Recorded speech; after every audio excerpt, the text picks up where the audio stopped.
Очень часто бывает, когда кладку идем на цементно-песчаный раствор, то на кирпиче выступает соль. Вот такая вот белизна на кирпиче и в самом шве.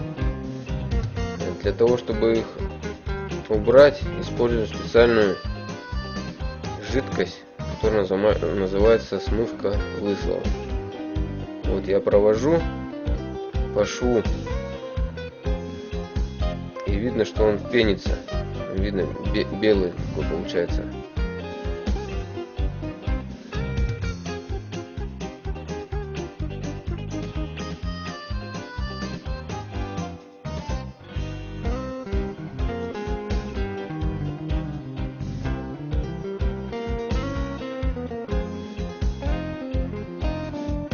Вот сама банка, в которой вот находится эта смывка магазинская.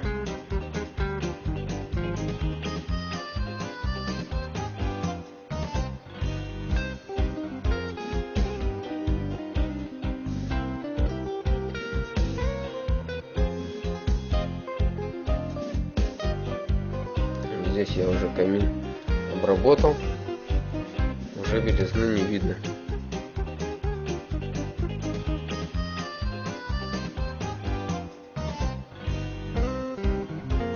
Это другой уже камин тоже.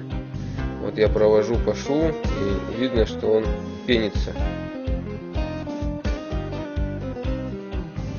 Происходит реакция между вот этими высолами и жидкостью для смывки.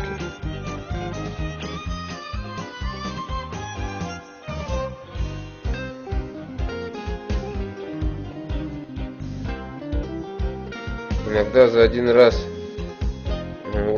убрать не получается, делаем второй раз. После того, как нанесли жидкость на камин, ждем 10-15 минут, а потом смываем обильным количеством воды. Вот сейчас как раз смываем водой. Ну вот, готово.